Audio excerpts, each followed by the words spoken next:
Good day, everyone. So, this is the discussion of chapter 4, which is about technology as a way of revealing. Ayan.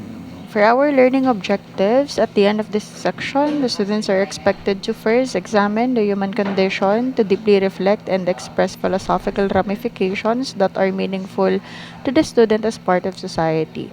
Second, critique human flourishing vis-a-vis the progress of science and technology to define the meaning of good life.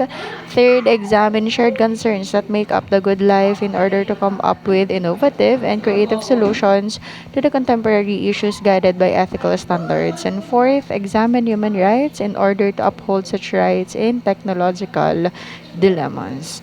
Ayan. So today class, we will be talking about technology as a way of revealing. Sabi, we use technology daw po to reveal the world around us. And it also helps us na i-reveal daw po ang ating mga sarili. Nagbabago yung desires, nagbabago yung mga concerns natin habang lumalago ang technology sa ating paligid, habang nagde-develop ang buong mundo.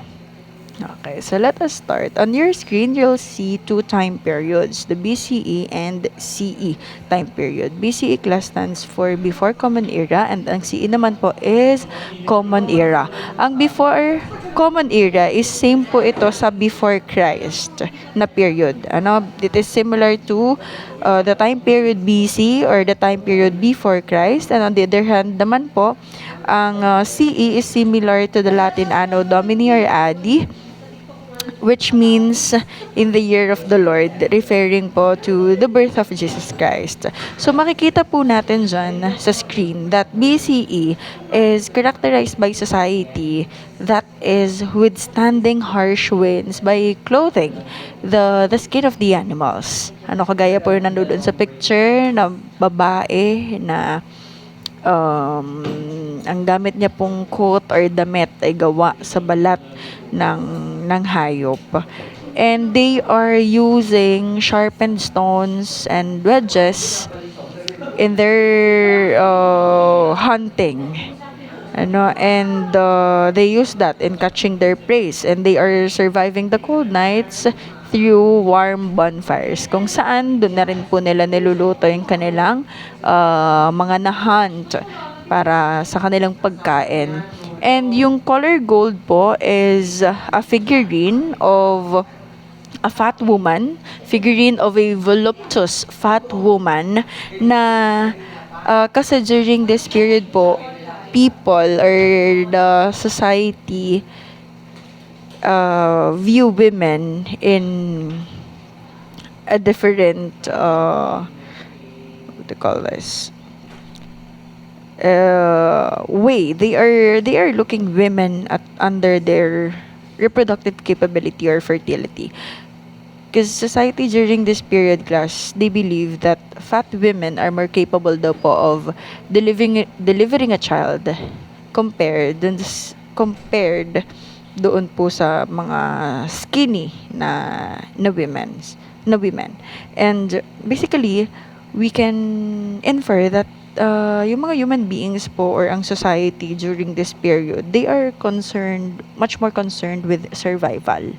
Yun yung focus po nila. There was a focus po on needs. Okay? Needs. Ayan. And on the other hand naman class, if we look on the common era, ito naman po is characterized by a growing population. Kaya kung mapapansin nyo dyan sa illustration, sa column, mas madami na yung tao na pinapakita po sa picture. And sabi po, more number daw po of people within a community means more demand for resources. At yun yung nag-lead sa kanila for more hunting, more fishing, nagkaroon ng mga competition sa territory kung saan ang nagiging premyo ay territory. Ayun nga, nagkakaroon ng competition ng iba't ibang tribo na ang nagiging premyo ay teritoryo. And dahil nga mas malaki na po yung population, kailangan nila ng mas malawak na teritoryo dahil kailangan nila ng mas maraming resources. We know that kapag mas malawak ang territory mo, mas marami kang resources. So yun yung naging paraan nila para makuha yung lahat ng kanilang pangangailangan. And nagkaroon din sila ng idea that mas marami yung resources mo, ibig sabihin mas mayaman ka, mas magaan yung buhay na meron sila. So ang naging focus na po nila during this period is wealth. From survival, naging wealth na. Habang nagde-develop ang mundo, nagbabago yung sistema nila, nagbabago rin yung kanilang focus, priority, and yung concern ng mga tao. And then, nung pahuling period na po ng Common Era, nun lang nila na-discover yung trading na bukod sa pakikipaglaban, pwede naman pala silang mag-offer ng something in exchange sa kung ano yung produktong meron yung ibang tribo. So, yun po, naging norm din po iyon doon na sa latter part ng period po na ito. So, ayun, makikita natin that people nga po in the common area are having different objective na kumpara po sa mga tao during BCE. Instead of survival, ang society, they turn to wealth. And yung idea nga po is yung maraming pera, they live comfortably and happier than those who have not. Ayan. So, pinapakita lang po dito that as the world developed, nagbabago din ang focus, ang concern ng mga tao. So, habang nag-i-innovate tayo ng mga bagay-bagay, nakikita natin na napapagaan ito ang mga gawain. So, parang we want something more, para mas maging magaan pa. Okay? And, ayan, si Martin Heidegger po, yun din yung philosophy niya, that while we use technology, or technology reveals the world, because through technology, yun yung ginagamit po natin to demand dito sa ating mundo, sa ating environment ng something more. And pati yun, natutuklasan din po natin yung kung ano pa ang meron sa ating mga sarili through technology din. So, si Martin Heidegger class, siya ay isang German philosopher who wrote an essay entitled "The Question Concerning Technology," which addresses modern technology and its essence as an instrumental way of revealing the world. Ayan. So he goes beyond this traditional view po ng mga technology bilang mga machines and mga technical procedures. Moreover, he tries to think through the essence of technology as a way kung saan tayong mga tao, we encounter different entities sa paggamit ng technology. Gaya ng sabi ko kanina, ang nature, ang ating mga sarili, and halos lahat ng nasa paligid po natin. And that is to say that modern technology class is conceived as means to achieve ends. And as instrumental, the essence po of technology concerns causality. And a deeper look into causality reveals that the end is the beginning, and a cause is that to which something is indented, and the purpose of which an instrument is designed is the primary cause of its coming into being. He also, his understanding of technology po is also based on its essence daw. The essence of technology is not something we make. It is a mode of being or of revealing. So, ibig sabihin lang nito, class, ang technology daw po, or yung mga technological things, they have their own kind of presence, endurance, and connections among parts and wholes. So, they have their own way of presenting themselves and the world in which they operate. So, yung essence ng technology is for Heidegger, is not the best or most characteristic instance of technology, nor is it a nebulous generality, a form or idea. Rather, it considers technology class essentially is to consider technology essentially is to see it as an event to which we belong. Yung structuring niya, yung ordering niya, yung requisitioning ng lahat, ng nasa paligid po natin, even ourselves. Pangalawa, na point po niya is that technology even holds sway over beings that we do not normally think of as technological, such as gods in history. Third, the essence of technology, as Heidegger discusses, it is primarily a matter of modern and industrial technology. So he is less concerned with the ancient and old tools po and techniques that antedate modernity. Ang essence daw po ng technology is revealed sa mga factories, sa mga industrial processes, sa mga malalaki ng klase ng machine, not in hammers and plows na ginagamit ng mano-mano, ginagamit ng unang panahon pa. And fourth, for Heidegger, technology is not simply the practical application of natural science. Instead, yung modern natural science daw po can understand nature in the characteristically scientific manner only because nature has already in advance, diba, come into light as a set of calculable or durable forces. And that is to say, technologically. And according to him, there are two characteristics of modern technology as a revealing process. Una, the mode of revealing of modern technology is by challenging it. So things are revealed or brought forth by challenging or demanding them. It is putting to nature the unreasonable demand that it supply energy that can be extracted and stored. Halimbawa na lang class is yung mining technology that we have today. That is a good example for this mode of revealing things na sinasabi ni Martin Heidegger. Tract of land reveal as something challenge because we see them as objects kung saan nakakakuha tayo ng coal and ore. 'Di ba? We demand coal and ore mula po sa mga lands po na ito. And we see them as a source of energy. And these energies can be stored so that we can use them kapag kailangan na natin. So, nature reveals itself in modern technology as things of manipulation, as things that yield energy whenever we demand them to do so.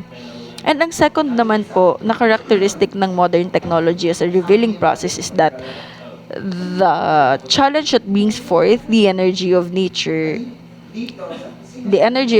is through expediting. In the modern use of the word, expediting means to hasten the movement of something. However, in its original sense, expediting is also a process of revealing in as much as it unlocks and exposes something. But what is exposed is still directed towards something else. In short, things that are revealed in an expedited manner are brought forth as resources that must be used efficiently. Going back dun sa mining example ko po kanina, man digs coal not simply to know what coals are. 'Di ba gano'n naman po? Dinidiscover natin ng maraming bagay dito sa mundo. Hindi para alamin na meron lang tayo nun. Kagaya na lang ng mga coals. We uncover them because we want to use them. And coals class are mined from truckloads of land so as to use their energy. So this is the characteristic of the things revealed in modern technology. Okay, they are there for something. And for Heidegger uses technical word to name the things that are revealed in modern technology as standing in reserve. So things as standing in reserve class are not objects. Kasi objects daw po on the other hand are things that stand against us as things with autonomy. So they are revealed mainly in human thinking and do not allow further manipulation. Things as standing in reserve, on the other hand naman po, are called to come forth in challenging and expediting.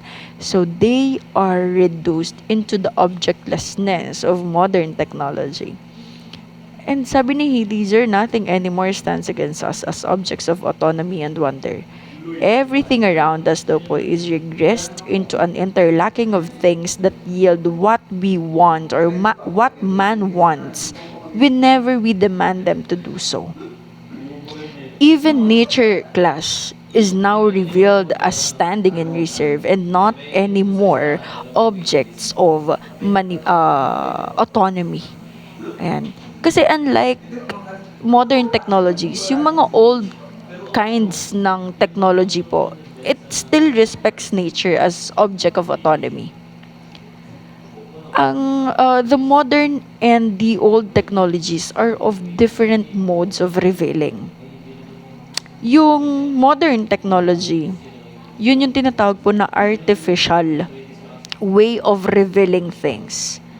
Yung natural way is yung paggamit natin ng mga old technologies. Take for example, yung contrast po, para mas malinaw, yung contrast po between how the modern technology of hydropower plant. Yan, example ng modern technology na kanina ko pang binabanggit, mga industrial machines, yung mga malalaki. So yun, isa na po is hydropower plant.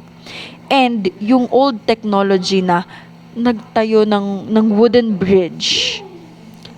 So, both of this reveal the presence of a river. Yun nga lang, ang hydropower plant, it reveals the river that supplies it energy. Simply as another thing standing in reserve. It is a source of energy which completes the interlocking of things sa sistema ng hydropower generation. The river there is not anymore seen as an object with autonomy, but an object on call to be used. Conversely, yung technology naman po of building a wooden bridge reveals the river not as a key link in completing the bridge. It rather respects it as a part of nature. Nagtayo ka ng bridge, wala siyang naging damage, wala tayong damages na nagawa sa river or walang naging epekto. Nandun pa din yung river. Diba? So, parte pa rin siya ng nature. Sabi nga, a landscape, sabi ni Heidegger. And that is somewhat permanent and stand against us as another entity. We move around it. So to say, we only see what we can do to overcome its dominating presence. Or in other words, we do not manipulate it, but rather, we act according to its rules. And Heidegger, for Heidegger, enframing is the essence of modern technology. Ano ba yung enframing? Enframing class simply means putting into the frame of modern technology everything in nature. So this frame of modern technology is the network of interlocking things standing in reserve. It is the world centered on man's caprices and demands. It is a world of manipulation and demystification. In here, nothing is mysterious anymore. And this is what Heidegger was afraid of. That the process of truth will revert back into the realm of earring. It must be remembered, class, that for truth to be, it must retain its sense of mystery. And truth is for the most part untruth. And to disregard this and this essentially limited process of revelation is also to disregard the entirety of its presence. We cannot have absolute knowledge of reality. More so, we cannot have full dominion over it. As they say, we are only guardians of creation. And to disregard this nature of reality is also putting ourselves into the brink of danger. Paulit-ulit kong sinasabi since the start of our discussion that when we innovate something, kailangan nating tingnan ano ba yung negative, anong pinakamahalaga, ano yung negative, short-term, long-term negative effect nito, hindi lamang sa society, kundi sa atin pong natural environment. Kasi if we caused an irreversible damage sa atin pong natural environment, babalik at ibabalik sa atin ng ating kapaligiran yung pang-aabusong ginawa natin sa kanya. And because of our arrogance, the nature now classes in the verge of destruction. We think we know how nature works and tends to hasten or expedite its processes. We demand too much from it. And in turn, we disrupt its natural flow. So nature, class, is beyond our control. Its truth, sabi ko nga kanina, it's the truth of nature is beyond our grips. For all we know, it is the one that controls us. And if we ever try to dominate it, nature will surely revolt against us in a very humbling manner. So yun yung iniiwasan ni Martin Heidegger, na sobrang mag-demand tayo sa nature and hindi na natin nakikita kung ano yung nagiging negative effect po nito. sa sa kapaligiran and sa future ng mga tao. Napakabilis po ng innovation na ating nararanasan ngayon. Lalo na, just like for example, sa mga gadgets na meron tayo. Parang every year may bagong cellphone. Every year ang ganda ng upgrade. 'Di ba? Sa mga technologies na meron po tayo.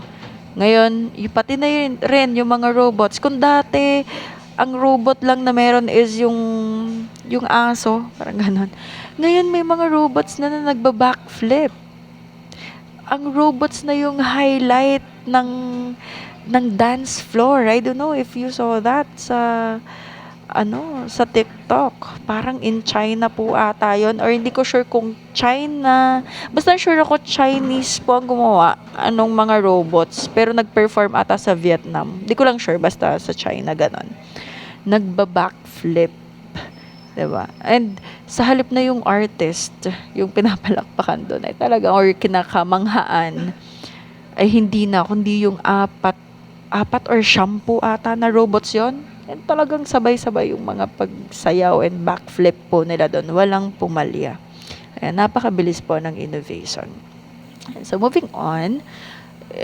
Next naman po is about human flourishing. Ma'am, bakit po biglang naging human flourishing?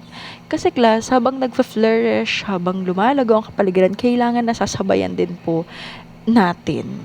Nagfa-flourish din po tayo. Kasi may mga dilemmas na nangyayari habang nagde-develop ang mundo and dapat tayo ay alam natin kung paano reresolbahan itong mga ito. Kailangan is ethical pa din. Diba? So, kasama ang human flourishing sa ating discussion.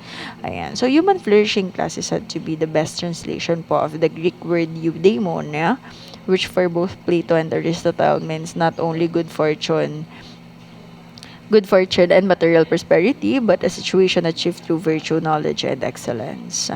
Ayan. So, learning to be human class is central to Confucian humanism and its creative transformation of the self through an ever-expanding network of relationships encompassing the family, community, nation, world, and beyond. So, it is thus inseparable from self-awareness and self-cultivation. And this self, far from being an isolated individual, is experientially and practically a center of relationships. And according to Aristotle class, all humans seek to flourish. Flourishing daw po, it is the proper and it is the desired end of all of our actions. Flourishing, however, is a functional definition, and to understand something's function, we have to understand its nature. And in Aristotle's schema, there are 4 aspects po of human nature: physical, emotional, social, and rational. Tayo daw po bilang mga physical beings, we require nourishment. Umiinom tayo ng vitamins, kailangan kumakain tayo ng healthy na mga pagkain, nag-exercise tayo, nagpapahinga, nagre-rest tayo, pinapahinga natin ating sarili once na tayo mga pagod pa, and all the other things that it takes to keep our bodies functioning properly. So, yun, physical. As emotional beings naman class, meron tayong mga wants, desires, urges, and reactions. So, we perceive things in the world we want, and we have the power of volition to get it. Likewise, we have the power to avoid the things that we don't want. And for humans, these wants can get pretty complex. These wants can sometimes get pretty complex. But at rock bottom, we all have our emotional needs and wants that spring from rather basic sources. And as social beings naman po, we must live and function in particular societies. Okay, kasi tayo po ay mga social animals. So, our social nature stacks on top of our emotional nature. And such that we have wants and needs. Meron tayong mga wants and needs na hindi natin makukuha if we are not social creatures. Kung ikaw ay takot sa maraming tao, ayaw mo na nakikipag-collaborate, magiging mahirap sa'yo ang pag-aaral. Kasi lalo na kung laging face-to-face, may mga groupings, activities, diba? So, yun. tayo ay mga social beings. And as rational beings naman po, we are creative, expressive, we seek knowledge, and we are able to obey reason. We might not always obey reason, and we may sometimes not want to exercise our minds, but a large part of our existence class relate to our being national animals. Okay, and an individual, okay, you are not flourishing if you are not flourishing in one of the four aspects of human nature. Mas maganda kung lahatan, sabay-sabay. So, dapat na-flourish tayo sa isa or sa lahat po ng mga aspetong ito. Kasi doon natin masasabi that we are flourishing. So, human flourishing class is also known as personal flourishing. It involves rational use of one's individual potentialities, kasama po ang talents, abilities, and virtues in the pursuit of our freely and rationally chosen values and goals. Ang isang action na ginagawa po natin is considered to be proper kung siya ay nagli-lead sa flourishing po natin bilang tao habang ginagawa yung action na yon. So, human flourishing is, at the same time, siya po ay moral accomplishment and a fulfillment of human capacities. And it is one through being the other. Self-actualization is moral growth and vice versa, and not an abstraction. Human flourishing class is real and it is highly personal by nature. It consists in the fulfillment of both a man's human nature and unique potentialities, and is of course concerned with choices and actions that necessarily deal with the particular and the contingent. Sabi dyan, one man's self realization is not the same as another's. So what is called for in terms of concrete actions class, such as choice of career, education, friends, home, yan, it varies class from person to person kasi iba't iba po tayo ng perspectives in life, iba't iba tayo ng preferences, so it really varies from person to person. And human flourishing class becomes an actuality when we are using our practical reason and kino-consider po natin yung kung ano yung pangangailangan po natin mismo. Okay, pangangailangan natin, ano ba yung circumstances, ano ba yung capabilities po natin, and so on. Para ma-determine natin which concrete instantiations of human values and virtues will comprise our well-being. And yung idea po ng human flourishing is inclusive. And this can encompass a wide variety of constitutive ends such as knowledge, yung pag-develop po ng character traits natin, ayan, self-efficacy, material well-being, pleasurable sensation, and etc. To flourish, a man must pursue goals that are both rational for him individually and also as a human being. Whereas, the former po will vary depending sa ating mga particular circumstances, and the latter are common to our distinctive nature. Man has unique capacity to live rationally, and the use of reason class is a necessary but hindi po siya but not a sufficient condition for human flourishing. Ayan. Living rationally. Yan. Living rationally class means dealing with the world conceptually. Okay, well, living consciously implies respect for the facts of reality. The principle of living consciously is not affected po by the degree of one's intelligence, not the extent of one's knowledge. Ito po is about acceptance of use of our reason in the recognition and perception of reality, of course, and yung ating choice of values and actions to the best of our ability, whatever that ability yung meron po tayo. So to pursue rational goals through rational means is the only way to cope successfully with reality. And para ma-achieve natin yung atin pong mga goals. Although rationality is not always rewarded, the fact remains that it is through the use of one's mind that a man not only discovers the values required for personal flourishing, we attain them. And values can be achieved in reality kung nire-recognize po natin yung reality, yung uniqueness ng natin, yung uniqueness natin and yung circumstances po na meron tayo. How ang human flourishing po is positively related to a rational man's attempt na i-externalize yung kanyang values, i-actualize yung kanyang mga internal views of how things ought to be in the outside world. So, practical reason class can be used to choose, to create, and to integrate all the values and virtues that comprise personal flourishing. Okay, so to summarize this about the flourishing, so to achieve human flourishing, we must use reason, rational dapat. We must use reason in making decisions. So, ibig sabihin, nag-iisip tayo ng very carefully. We understand the reality.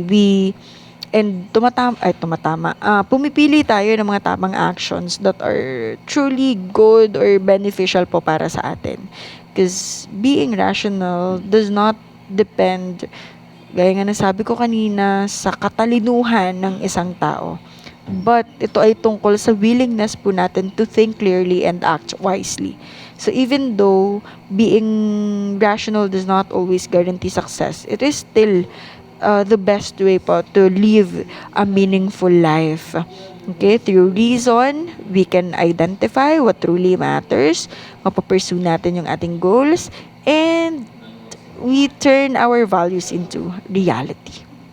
That ends the discussion of chapter 4. Now, we'll proceed to the next part of our discussion, which is chapter 5.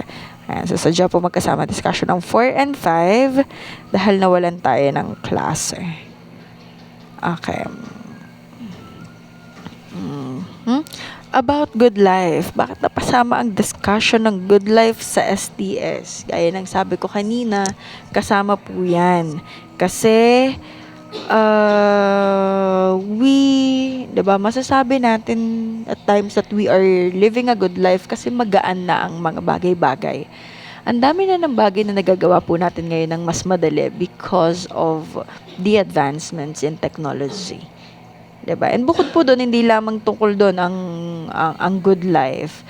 So, we'll discover that. What is good life? Paano nyo ba? What constitutes a good life? Masasabi nyo ba ngayon that you are living a good life? Kung oo, ano yung mga meron kayo at nasabi nyo that you are living a good life? Or if hindi nyo pa masabi that you are living a good life, ano ba yung dapat meron kayo? Ano ba yung hinahanap nyo for you to be able to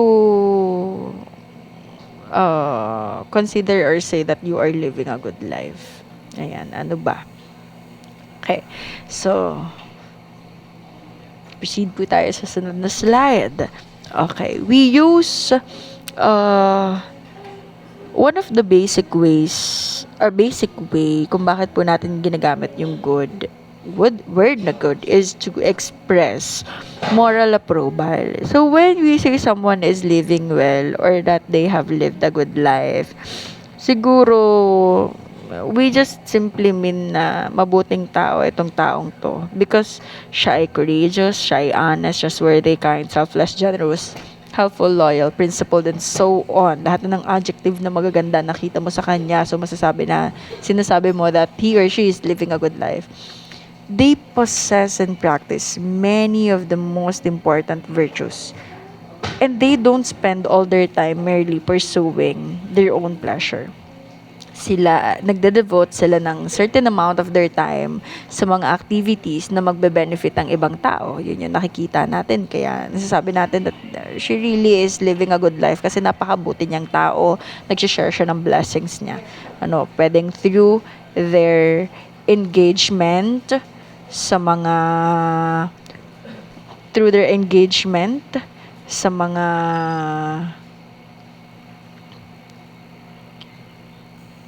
um, ang tawag dito, mga voluntary activities and nag-share sila ng kung ano yung meron sila. And this moral conception po of good life has had plenty of champions. Si Socrates and si Plato, they both gave absolute priority to being a virtuous person over all other supposedly good things such as pleasure and pleasure, wealth, and power.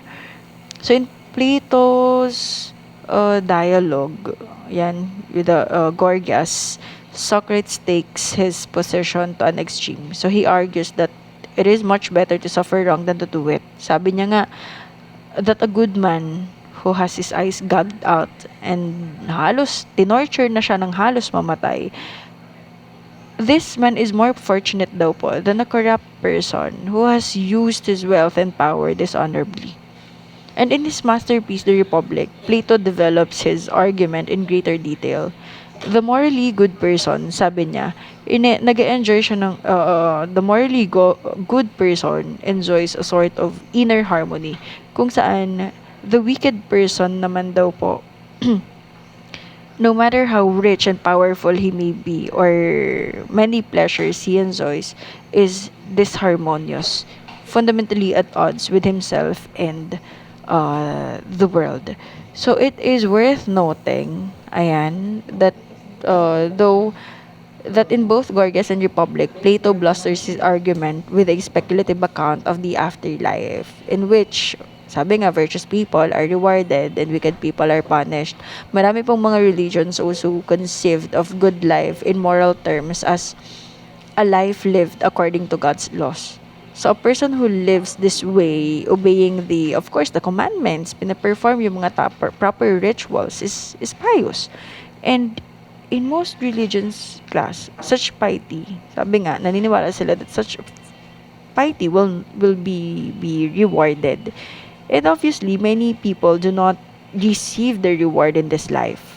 But yung mga devout believers are confident that their piety will not be in vain. Kagaya ng mga Christian martyrs went singing to their deaths, confident that they would soon be in heaven. Ang mga Hindus naman, they expect that the law of karma will ensure that their good deeds and intentions will be rewarded while evil actions and desires will be punished, either again in this life or in future lives. The ancient Greek philosopher Epicurus was one of the first to declare bluntly what makes life worth living is that we can experience pleasure. Okay, so pleasure class is enjoyable, it is fun, it is well pleasant. So the view that pleasure is the good, or to put it in another way, that pleasure po is what, sabi dyan, what makes life worth living. It is known as hedonism. The word hedonist naman po, kapag siya in-apply sa tao, it has a slightly negative connotations. Kasi it suggests that they are devoted to what some have called the lower pleasures. Yan, such as sex, food, drink, and sensual indulgence in general. And Epicurus was thought by some of his contemporaries to be advocating and practicing this sort of lifestyle. And even today, Epicure is someone who is especially appreciative of food and drink. But this is a misinterpretation of Epicureanism. Because Epicurus certainly praised all kinds of pleasures, hindi food and drink lamang. And sabi, the good life has to be virtuous. Although Epicurus disagreed with Plato about the value of pleasure, he fully agreed with him on this point. And today, this hedonistic conception of the good life is arguably dominant in Western culture. Even in everyday speech, sinasabi natin that this person is living a good life Kasi probably, ibig sabihin po natin, they are enjoying lots of recreational pleasures. Nakita natin na lumipad siya papuntang ibang bansa, nag-Hong Kong Disneyland, nagpunta ng Japan, nagbakasyon, or palaging nasa story niya ang sasarap ng mga restaurants na kanyang pinupuntahan, ang sarap ng mga pagkain, nagsiski sa ibang bansa, nagsiscuba diving sa kung saan mang dagat, or nakita natin na yung story niya nasa pool siya, may cocktail, ang ganda ng view, ang ganda ng sunset, na parang mamahalin din yung hotel na pinuntahan. Diba? So, sinasabi or nagkakaroon or naiisip natin na ang galing, he or she is living a good life. So, what is key to this hedonistic conception of good life po is that it emphasizes subjective experiences. On this view, to describe a person as happy, ibig sabihin, they feel good. And a happy life class is one that contains many feel-good experiences. Diba? Doon naman natin nasasabi din, kahit tayo, masasabi natin that we are living a good life kung lahat ang saya ng experiences po na meron tayo. If Socrates emphasizes the virtue and Epicurus emphasizes pleasure, another Greek thinker, Aristotle, used the good life in a more comprehensive way. Ano naman yung naging view niya? Kasi according to Aristotle, we all want to be happy. We value many things because they are a means to other things. Halimbawa, pera. Do you class value money? Sige nga, tanong nyo sa inyong sarili, do you value money? Kasi ako, I value money. Pero, hindi naman yung mismong pera yung binavalue natin. We value money because it enables us to buy things that we need or we want kung merong sobra. Kasi sabi, we value many things because they are a means to other things. Kagaya nga po ng pera. We value leisure because it gives us time to pursue our interests. Pero, yung happiness, that is something we value not as a means to some other end, but for its own sake. Yung happiness mismo yung binavalue natin, hindi para sa ibang bagay. And it has intrinsic value rather than instrumental value. So, for Aristotle, the good life is a happy life. So today, many people automatically think of happiness in subjectivist term. Marami or to some, a person is happy if they are, sabi ko nga kanina, they are enjoying positive state of mind or their life is happy. If it is true for most of the time, lahat ay, the experiences ay masaya. And Aristotle agrees with Socrates that to live the good life, one must be a morally good person. He also agrees with Epicurus that a happy life will involve many and varied pleasurable experiences. So we can't really say someone is living a good life if they are often miserable or they are constantly suffering sa kanilang buhay. Si Michael Sopius and Panos Mordukutas naman po, nagsulat sila ng libro ng title, The 10 Golden Rules on Living a Good Life. Ayan. So, ito daw yung mga rules na kailangan nating sundin para magkaroon tayo ng magandang buhay, para maging masaya ang ating buhay. Okay? So, isa-isahin po natin ang mga rules na ito. Una, examine life. Engage life with vengeance. Always search for new pleasure and new destinies to reach with your mind. Okay. So, ang sinasabi niya lang po dito, or yung rule na ito, we should not just live passively. Dapat we are actively thinking about our life. Explore natin siya. Maghanap tayo ng mga bagong goals. I-challenge natin ang ating mga sarili. Because a good life is not boring or repetitive. It must involve curiosity, growth, and the willingness po natin na i-experience yung mga bagong opportunities na makakatulong sa atin na i-improve ang ating mga sarili. Pangalawa, worry only about the things that are in your control, the things that can be influenced and changed by your actions, not about the things that are beyond your capacity to direct or alter. Ayan. So, simple lang, you should not waste your time worrying about the things you cannot change. Just like for example, people's opinion or yung mga unexpected events. Sa halip na ika-stress mo yun buong araw, isipin buong araw, ikasira ng iyong araw, kung hindi mo siya kayang baguhin, yung nangyari na, then wala na, hindi ka na dapat mag-alala about doon. Instead, i-focus natin yung energy, yung oras natin sa mga actions po natin. Kung may nangyaring hindi maganda, hindi mo nagustuhan, then yung reaction mo yung kontrolin mo. Since wala ka naman ang magagawa dun sa nangyari.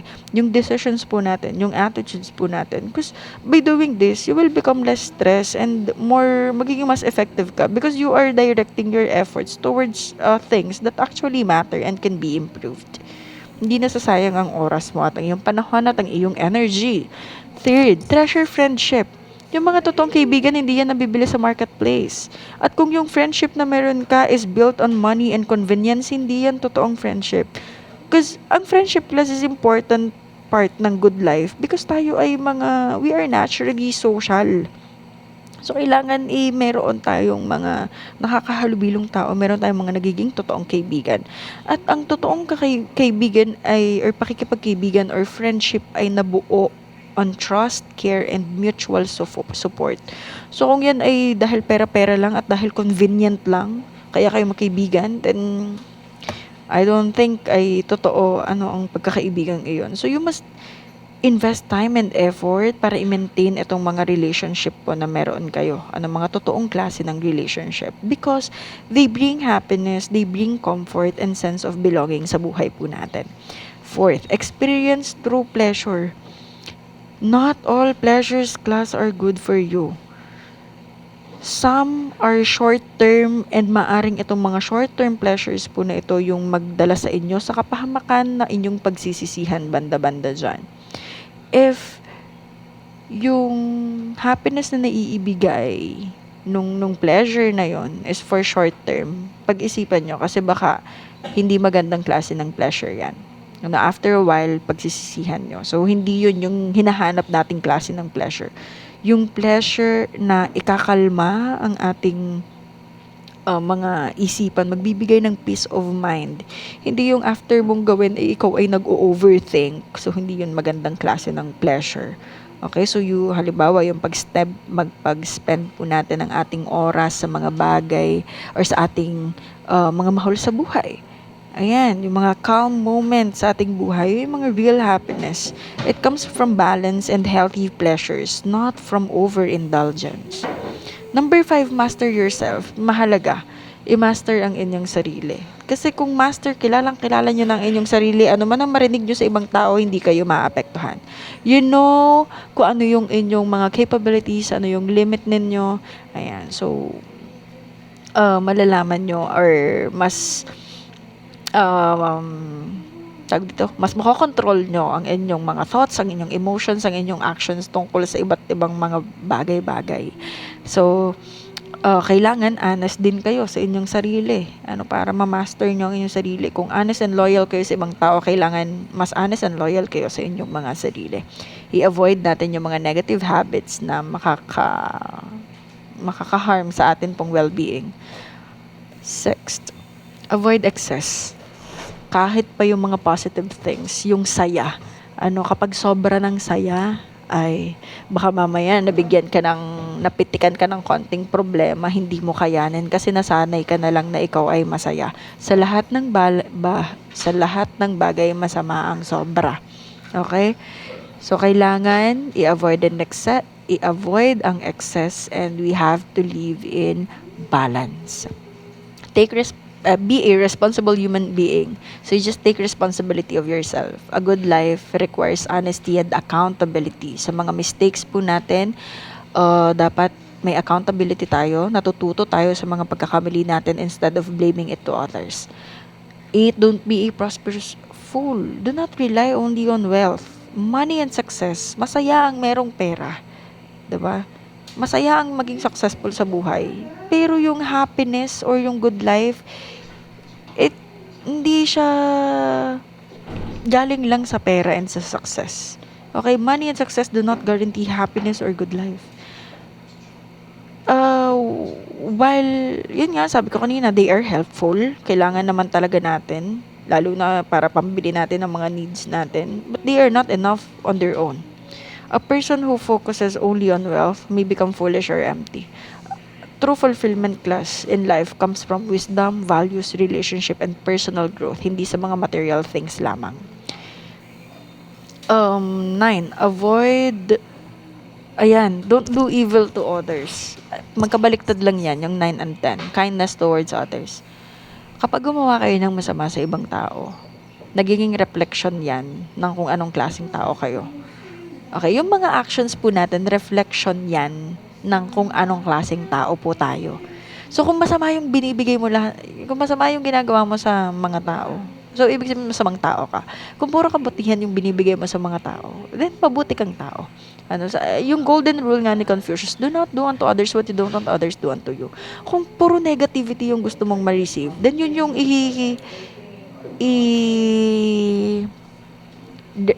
ikalat mo. Yun yung ibigay mo sa ibang tao. Pero kung gusto mo kabutihan, payapa lang na buhay, then yun dapat din yung sinashare mo sa ibang tao. Okay? Okay, so hindi na pa itong part na ito. What is human existence? Yan, kasama ng pagkakaroon ng good life. Meaning of existence po is derived from philosophical and religious contemplation of scientific inquiries tungkol sa mga social ties, consciousness, and happiness. And many other issues po are also involved, kagaya ng mga words na inyo pag nakikita dyan sa screen. So, maraming mga philosophers who have tried to find the secret of existence, the meaning of it all. And Aristotle teaches that each man's life has a purpose and that the function of one's life is to attain that purpose. Ayan, alam nyo na ba kung ano inyong purpose in life?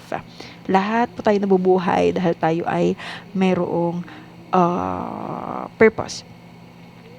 So, he explains that the purpose of life is earthly happiness or flourishing that can be achieved by reason and the acquisition of virtue, articulating an explicit and clear understanding po of the end toward which a person's life aims. So Aristotle states that each human being should use his abilities for their fullest potential and should obtain happiness and enjoyment through the exercise of their realized capacities. And he contends that human achievements are animated by purpose and autonomy, and that people should take pride in being excellent in what they do. So according to Aristotle, human beings have a natural desire and capacity to know and understand the truth, to pursue moral excellence, and to insensate their ideals in the world through action. And Plato's reputation comes from his idealism of believing in the existence of universalist. His theory of forms proposes that universals do not physically exist like objects but as heavenly forms. Okay? And in the Dialogue of Republic, the character of Socrates describes the form of the good. So his theory on justice is in La Soul relates to the idea po of happiness na relevant to the question of the meaning of good life. In Platonism naman, the meaning of life is in attaining the highest form of knowledge, which is the idea of the good, from which all good and just things derive from utility and value.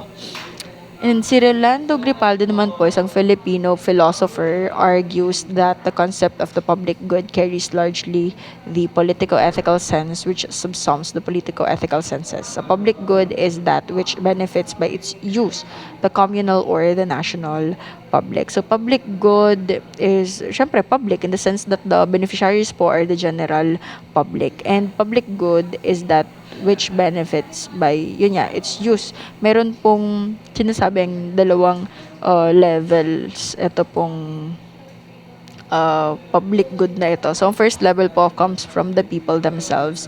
They perceive the public good to be beneficial to most, if not to all of them. Okay. So, ang unang level po, yun nga, is tungkol public good. It is from the people's perspective.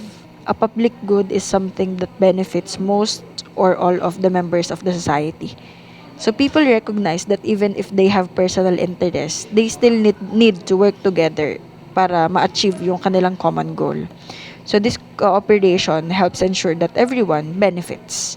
Okay, yung idea like unity and cooperation are important because without them, public good may not be achieved and everyone may suffer. Ang second level naman po is ay nanggagaling or perspective po ng national government. Ayan, public goods or the services or yung mga projects po that are believed to be necessary for the welfare of the people. Kagaya ng mga public schools, hospitals, roads, airports, and social services. Ina-assume ng government that these are important for everyone's well-being and uh, works to provide them. However, kung meron pong public good, may tinatawag din po tayong public bads. Yung corruption, ayan, yung pollution, yung mga krimen na nangyayari sa labas. Which harm society and go against the idea po of the common good. So that ends our discussion po ng chapters 4 and 5. So again, this is recorded dahil po sa pawala-walang internet connection sa school, sobrang hina and nawawalan din po ng kuryente. Ayun. So, yun lamang po. If you do have questions and clarifications, please message me. Thank you so much, everyone.